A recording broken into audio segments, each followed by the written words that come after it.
Hi, this is Lenny Rutledge from Sanctuary, and you're listening to Pipeman on W4CY Radio. Hi, you're listening to The Adventures of Pipeman on W4CY Radio.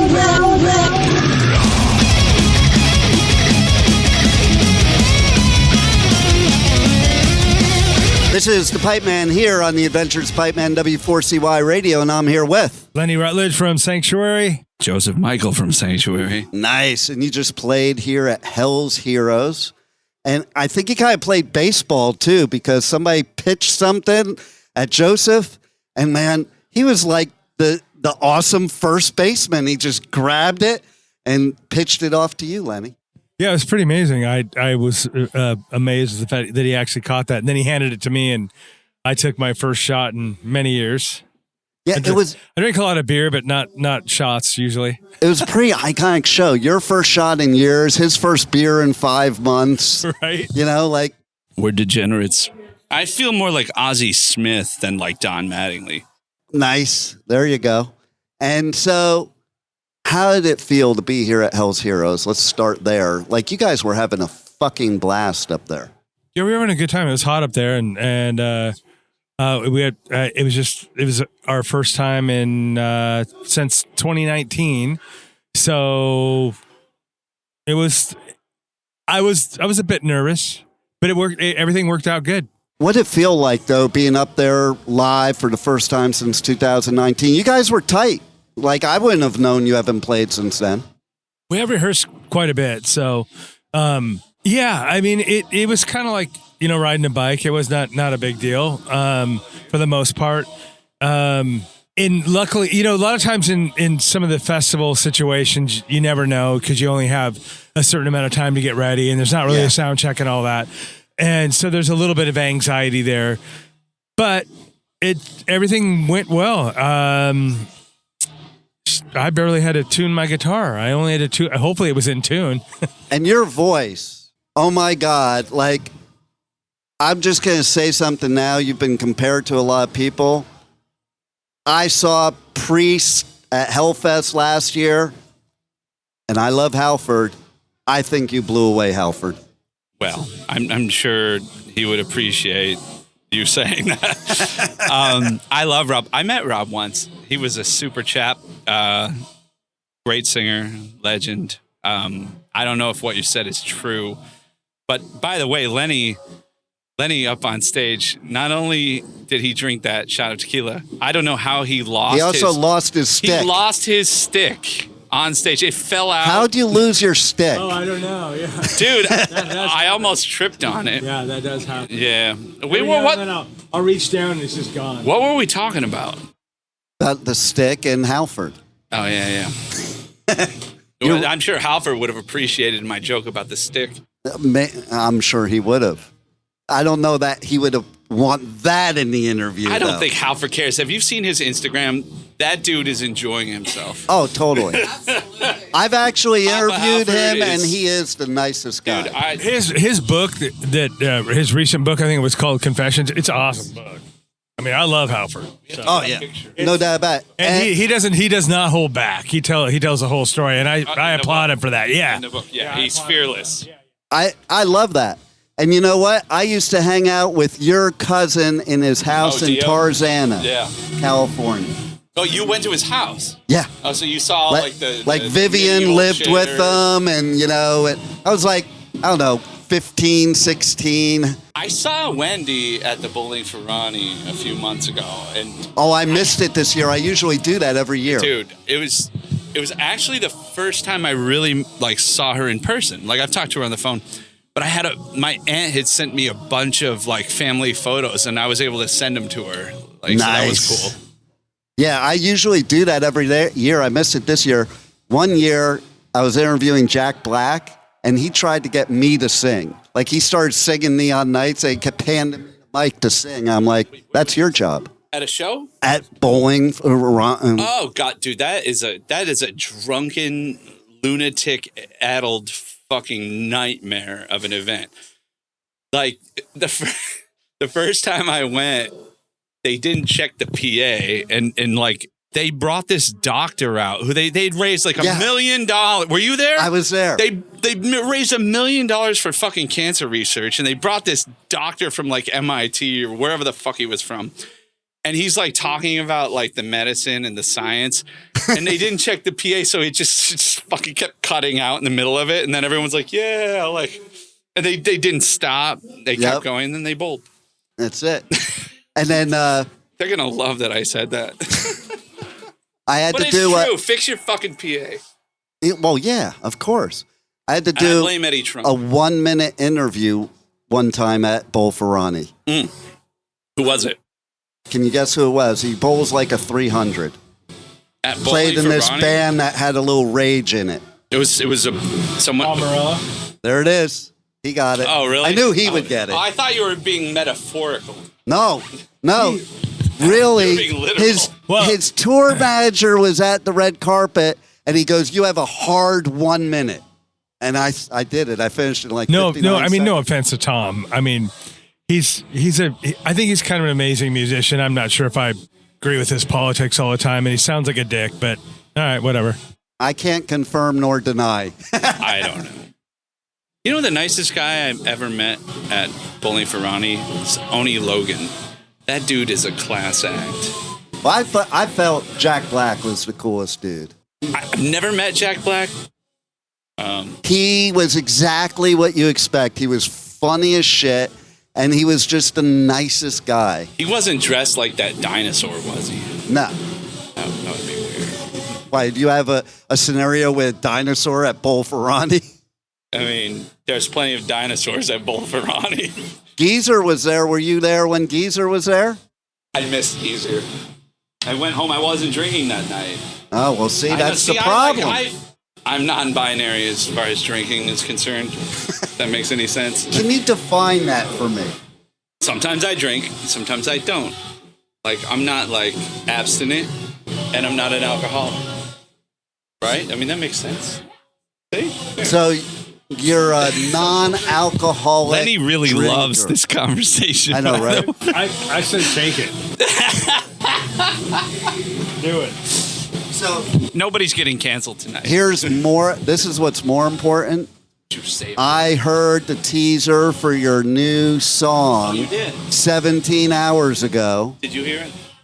and oh my God, She's been off it's Instagram. badass. I always wonder with artists, when you're doing it this long, how you come up with new material. Painfully. Yeah, I mean, I don't know how to say how we come up with it.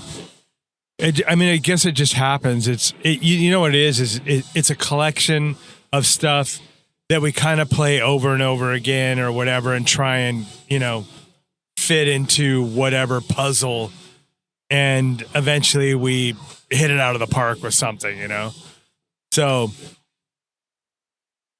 yeah, I mean, we've been working on all kinds of new stuff, and we have been for a while, and I'm pretty picky about it. And I think that what we just released was indicative of what a lot of the rest of it's going to sound like. So, well, then it's going to be badass, and everybody's got to get the album. Any hint of when the full thing will come out? We're trying to finish it this year. Yeah. Talking to some labels right now. Yep. A few labels. Some people we talk to we like more than others. And that's going to play a big part in who we go with. And it is important, though, isn't it? Absolutely. Because if you're going to partner with a label, you better be happy with it. You better be able to have your creativity. Because I'm a big believer, the business people should do the business part, and the artist should do the creativity part. I just heard an interview with, I think it was Hetfield, and talking about with Kill 'Em All, and they spent all those years with those songs. They record it, and then they weren't even allowed in the mixing room. Yeah. And they would have done it differently had they worked. Sometimes that's better though too, because as a musician, sometimes you get too far into it, and it's too much in your head, And no objectivity. Yeah, Like maybe the other person can see it from the audience. Right. You need a balance of that. Basically what it is, but it is Dave Budbill, and he's eating red vines. There you go. Do you want to join in too? Because you were kicking ass out there. That's what powers all the fucking crazy drumming that he does. It's sugar. Yeah. Gatorade. Not the Harry Styles sugar, but red vines. I'm always amazed by drummers that can just keep going on and on. Because that's some hard shit, man. That's some hard work back there. I drummed for 9 years and I sucked. That's why I'm doing radio. Do you want more drink tickets? So, folks, we are back here, and this is what life's like back here. What else can we expect from you guys now moving forward? Now you've done your first show and you got a teaser for music. Are we going to go full force back into doing it all? You going to announce all these shows or what? Well, yeah, we have a tour in Europe. It's a couple weeks in Europe, and then we also have South America coming up, and possibly Japan. And I'm sure there'll be more. There's a lot. It seems like there's a lot of interest right now in what's happening. So we're looking forward to it. Well, I was seeing you out there tonight, and like it was giving me flashbacks. Like you guys were definitely tight, and I don't see a lot of bands from back then that can still, like even with your singing. That's why I said what I did. Like a lot of the singers can't still sing like that, even though they did back then. Yeah. I mean, even back then, there weren't a lot of singers like Warrel. I mean, there was maybe a few, right? Like Warrel set the bar pretty high. The thing about, so you have Jeff Tate, Dickinson, Dio. There's a couple other guys. What made Warrel different was, he sounded like he was out of his mind.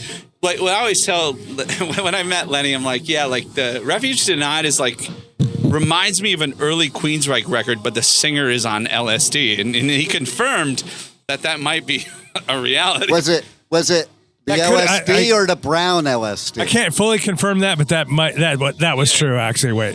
I mean, Sanctuary is just a little more maniacal than your traditional like American power metal, right? Like Jeff Tate is more controlled. Well, right, safe. So Queensryche was more the Beatles, and we were the Stones. That's true. So that's a pretty good analogy there. Yeah. I dig that. But did you ever get pulled over in Montana with a bunch of hash and heroin? We did. No, there was no heroin, but there was. We did get pulled over in Montana. That's a great story. That'll come. I want to hear that story. Story right now. Right now. Dude, make some blabbermouth news right now. Okay. Well. It's kind of a long story. I'll try to condense it.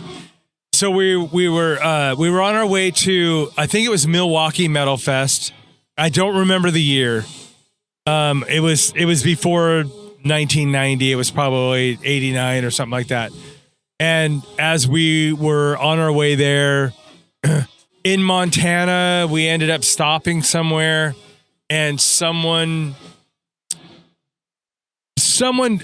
misinterpreted us as I don't know, drug dealers or something, because we all had long hair. We were there to eat like at a Denny's or something like that. Because you can only be a drug dealer if you have long hair, right? Exactly. Yeah. And there's a group of us, so of course we have to be. We were kind of a gang, I guess. Well, anyway, as we leave some establishment like Denny's or Pancake House or whatever it was, as we're driving down I-90 toward Milwaukee, in Montana, we see a bunch of flashing lights behind us and in front of us, and we're like, "Hey, what's going on? I mean, what could this be?" And this is during Mirror, right? Yeah, I think so. Yeah. And so our person who was driving at the time, we're in a van, and there's probably 6 or 7 of us in the van, and we see all this happening behind us, and eventually, cops are all around us and, pulling us over. So we decide, obviously we're going to stop. We didn't think they were after us, but it turns out they were, because they closed the freeway going both directions. Right. So as they're literally have police coming down one direction and another direction behind us, and they closed down the freeway as they pulled us over, and the cars all stopped in formation where they opened up all their doors. Once they stopped and they got us to stop, they had shotguns pointed at us. I've been there, actually. I've had that really? happen to me. Okay. Oh, yeah. No, it gets better. But then the coming the other direction, there was the cars were crossing the center line, and they were getting out of their cars and heading toward us like it was some sort of a special ops combat mission. You know, as we're all in the van, scared to death, literally probably peeing ourselves, going, "What the fuck's going on right now?" They're being surrounded by all these. I think it was state patrol or cops or whatever, but. At some point, they had some guy. Once we finally got stopped, they had some guy that came up to the vehicle, and he had a shotgun, and he pointed it to the windows and told us we had to get the fuck out of the van, or he was going to kill us. And we're freaked out, right? He's like literally pointing a shotgun at us, and there's some guy in back with a bullhorn saying, "Don't move." And the other guy's telling us to move, and we're like, what do we do? What do we fucking do here, right? And there's traffic stop. I think there's a helicopter even. You were face down on the pavement? Well, we got there, yeah. Once they finally got us out of the vehicle, slowly, then they put us face down on the pavement. I-90's closed. We're laying across it. They have a shotgun to each one of our spines, which was really weird. And, you know, we think they're going to just freaking off us and take us in the woods or whatever. So that what they did was they went through the whole all of our stuff, searched everything with dogs and all that. We didn't have any. One dude had a bud. That was it. That was it. That one bud. Yeah. Well, they thought they had the biggest drug bust ever in Montana, right? So there was, if you counted all the cop cars there had to be 30 cop cars there. And the freeway stopped. It's backed up both directions. I believe there was a helicopter there. And there had to be. There was news stations there, the whole deal. It was the most messed up day ever. But I guess the silver lining is that they didn't find anything because there wasn't anything to find because we weren't drug dealers. We were a band headed to Milwaukee. But since we had long hair, apparently we were drug dealers. But anyway, like I said, they found a bud. They took us into Billings, Montana. Had us. We had to go up in front of a judge. The judge fined us for the bud and sent us on our way. And they told us never to come back. Wow. The next show should be in Montana. That's what. That's a good idea. You know, you should go back to Montana, just like Ozzy went back to the Alamo and found out he didn't really piss on it. Yeah, right. What?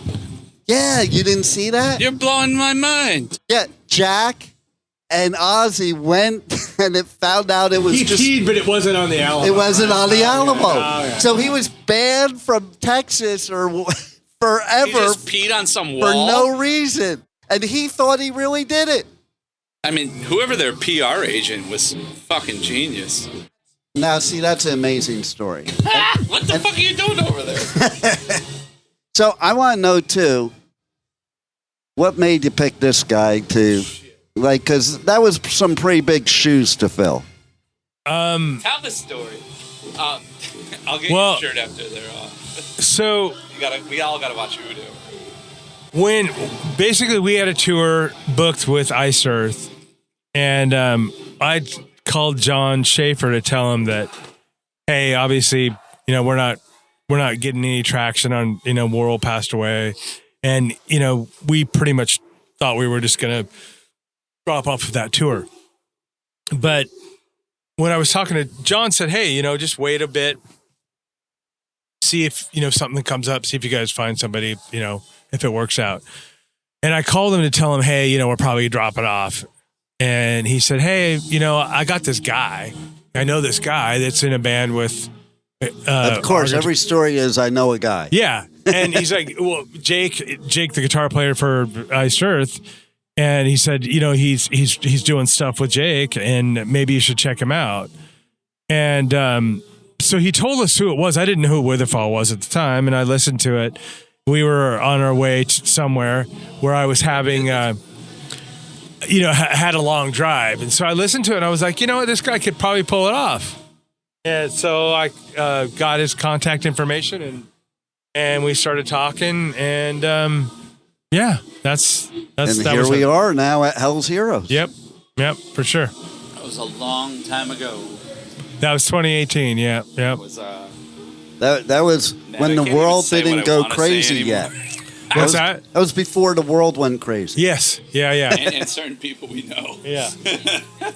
So, is there anything else you want to share with the listeners you got coming up, or you want them to know? And especially, let them know how to buy your merch, because I don't let people listen to my show unless they buy the band merch. That's the only way you get to the next show. I'm going to hand that part over to Joseph, but I want everybody to know that we're working on a lot of new stuff, and there's going to be more tours and more shows, and we're definitely out there, and come check it out. A lot of people I think are skeptical when they come see us.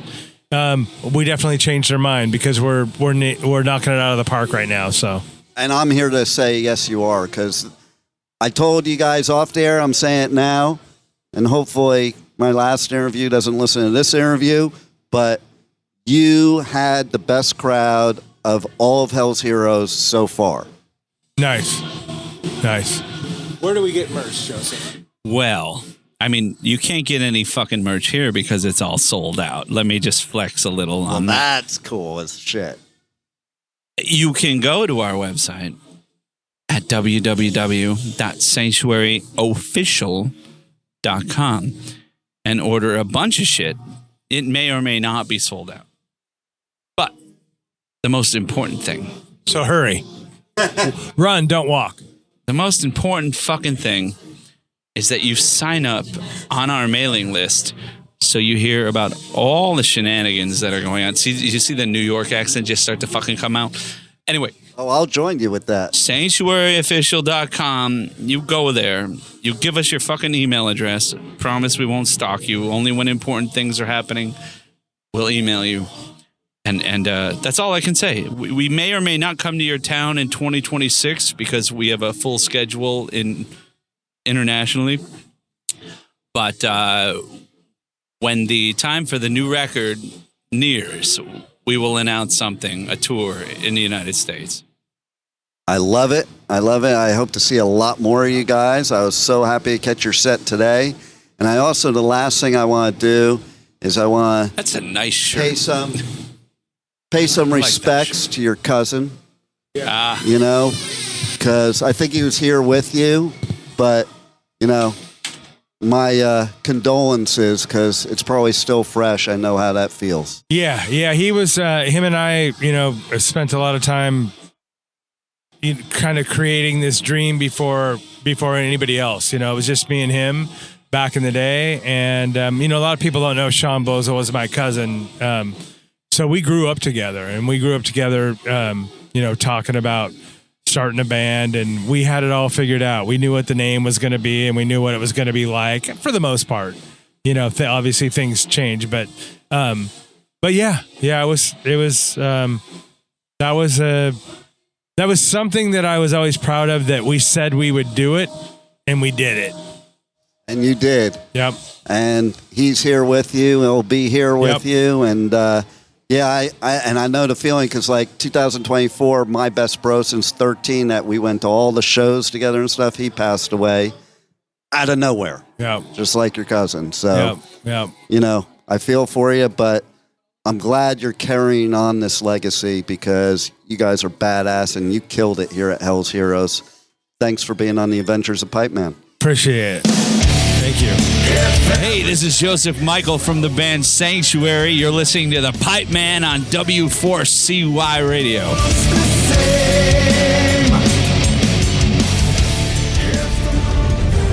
Thank you for listening to the Adventures of Pipeman on W4CY Radio.